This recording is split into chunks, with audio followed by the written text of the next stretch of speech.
Now we will explore error boundaries in React. First, let's see why we need error boundaries in React app. Well, here is a React code. मेरे पास एक app component है और मैंने कुछ छोटे छोटे components बना रखे हैं like naive, side bar, content and footer. अब इन कंपोनेंट में मैंने बस एक बटन और उस बटन के क्लिक पे एक हैंडलर अटैच कर रखा है और थोड़ी सी CSS लगा रखी है. ये है मेरा वो कंपोनेंट. ऊपर नैव है, साइड बार है, कंटेंट है और फूटर है. That's it.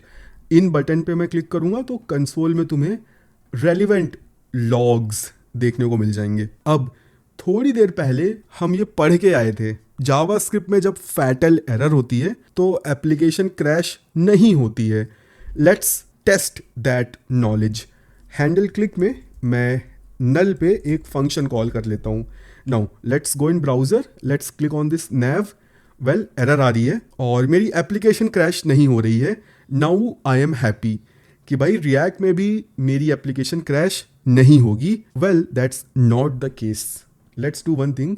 Let me cut this null.show from handle click and paste it outside the function and let's see अब क्या होता है.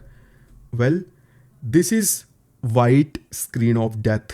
अभी मैं डार्क मोड में हूँ तो ब्लैक स्क्रीन ऑफ डेथ. अगर तुम रिएक्ट में काम कर रहे हो, ड्यूरिंग रेंडरिंग अगर कोई फैटल एरर आती है then your application will crash. No matter what वो एरर किस लेवल पे है, तुम्हारी पूरी एप्लीकेशन अनयूजेबल हो जाएगी. Now there is no way I can use your application. Your application is dead and this is the reason you have to implement error boundaries in your React app. This is not a best practice, this is a mandatory thing. तुम्हारी React application में एक React boundary होनी ही चाहिए. Now let's write our error boundary code and then we'll see few interesting things about error boundary. तो अब मैं error boundary कैसे अपने React एप्लीकेशन में इंट्रोड्यूस करूं. एरर बाउंड्री को तुम फंक्शनल कंपोनेंट में कभी भी अचीव नहीं कर सकते हो. Like you can use it but you can not create it. तो in order to create a react boundary we have to create a class component.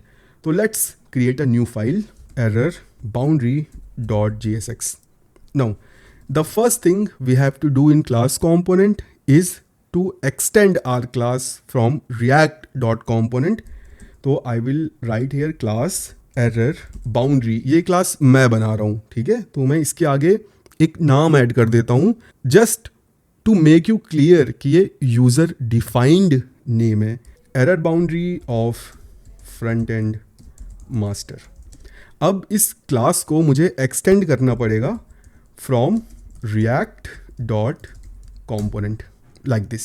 Now let's import React also. Now अब इस class के अंदर I have to implement few specific and required thing. जो पहली चीज़ मुझे यहाँ add करनी है वो है constructor. Okay.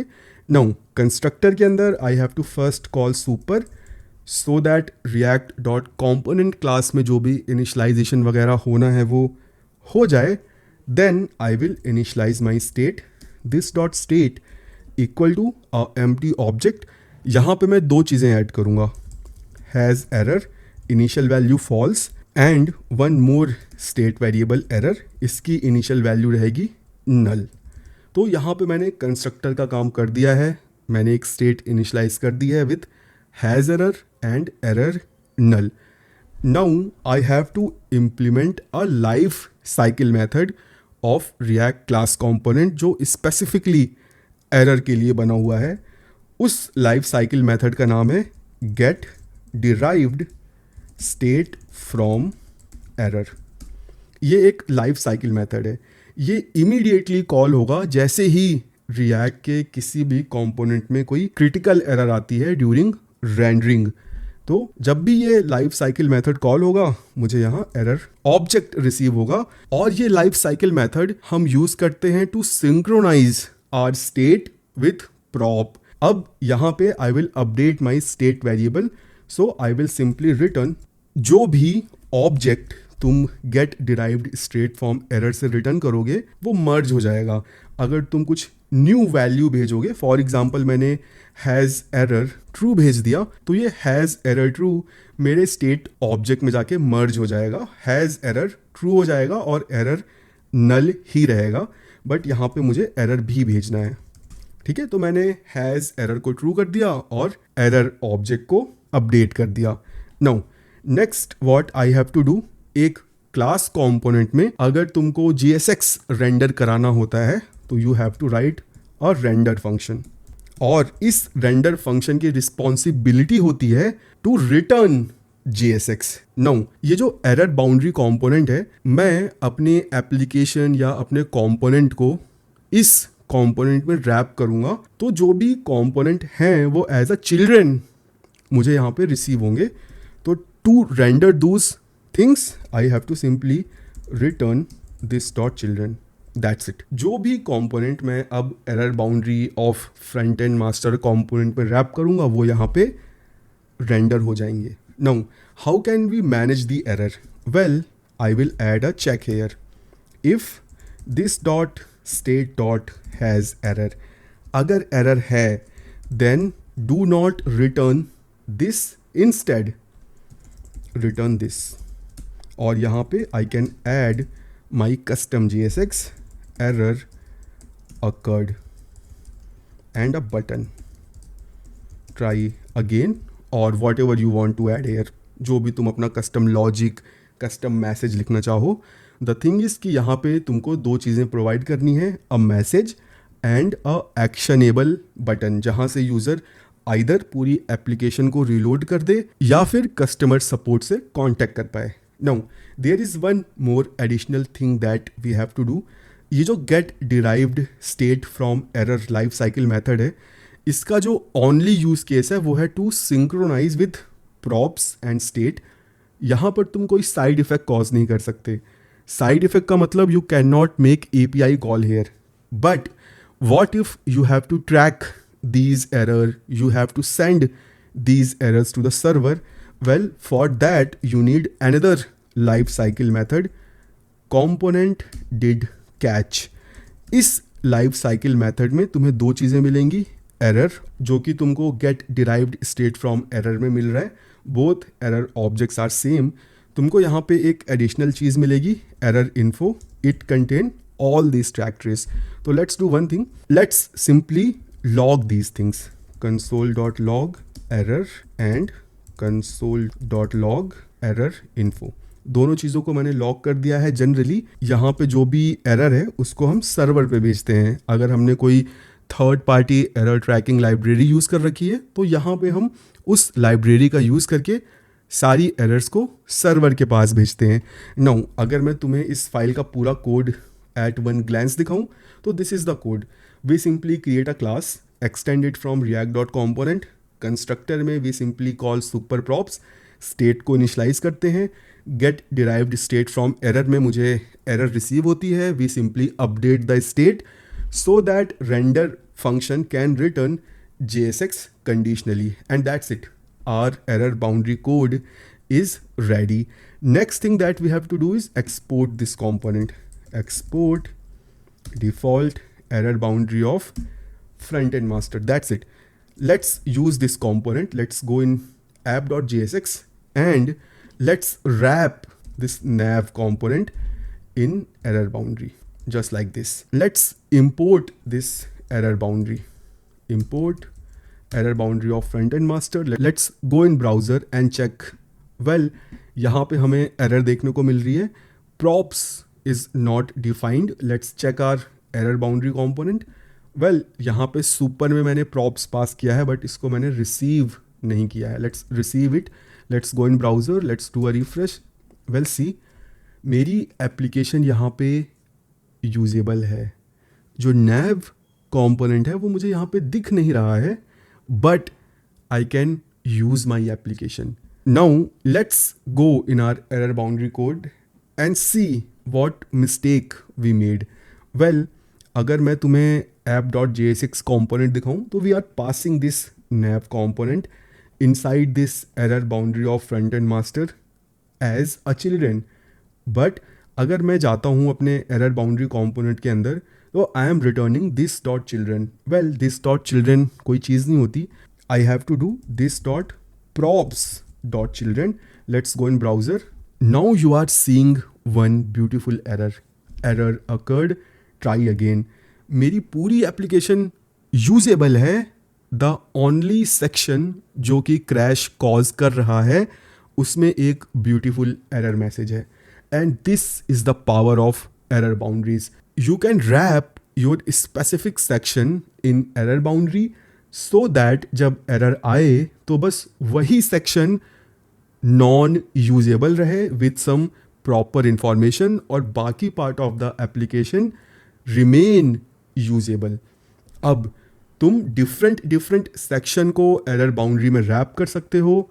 At least you should have one error boundary in your whole application so that अगर एरर आए तो एटलीस्ट पूरी एप्लीकेशन अगर नॉन यूजेबल बनती है कम से कम यूज़र को पता रहे. देखो अभी अगर मैं इस एरर बाउंड्री वाले कंपोनेंट को यहाँ से हटा देता हूँ, ठीक है, let's go in browser. Well पूरी एप्लीकेशन क्रैश हो गई. This is black screen of death. But अगर मैं एक इंटेलिजेंट डेवलपर हूँ बट हाँ मैं आलसी हूँ, मैं क्या करूँगा, मैं सारे सेक्शन को रैप नहीं करूँगा. मैं सिंपली जाऊँगा अपने main.jsx में, मैं देखूँगा अच्छा यहाँ पे ऐप कंपोनेंट जा रहा है. लेट्स डू वन थिंग, इस ऐप को एरर बाउंड्री में रैप कर देते हैं. Import error boundary from front end master. Let's add error boundary first and inside it app component. Now let's go in browser. See अब user के पास कम से कम एक मैसेज है ब्यूटीफुल सा और यूज़र एटलीस्ट सपोर्ट टीम से कांटेक्ट कर सकता है. और तुम भी अपने एरर लॉग ऐड कर सकते हो, सर्वर को भेज सकते हो सो दैट तुमको भी पता चल सके कि हुआ क्या है. सी कंपोनेंट स्टैक ट्रेस, इसको तुम सर्वर पे भेज दो, चेक कर लो कहाँ पे दिक्कत है. Now let's see other interesting thing about error boundary. It will only work when the crash happens during rendering or inside use effect, inside custom hooks initialization phase. इसके अलावा अगर कहीं पर भी तुम क्रैश करते हो तो एरर बाउंड्री ट्रिगर नहीं होंगी. This is very interesting behaviour of error boundaries. Let's go in are app component and let's move this null.show inside handle click. Let's go in browser, let's do a refresh, let's click on this nav button. Well, I am getting fatal error but error boundary is not triggered. So you have to remember this thing. Error boundary तभी trigger होगी जब crash rendering phase में आएगा. ऐसा इसलिए क्योंकि React is fully dependent on rendering phase. अगर rendering phase complete नहीं होगा रिएक्ट को पता ही नहीं चलेगा कि यूआई पे दिखाना क्या है. And that's the reason you get black और white screen of death depending on तुम लाइट मोड में हो या डार्क मोड में हो. When it will not work inside event handlers, inside set time out, inside async code. Whenever you are inside these three things, error boundary will not trigger even if there is a fatal crash. Now I will tell you how can you trigger error boundary inside these three things.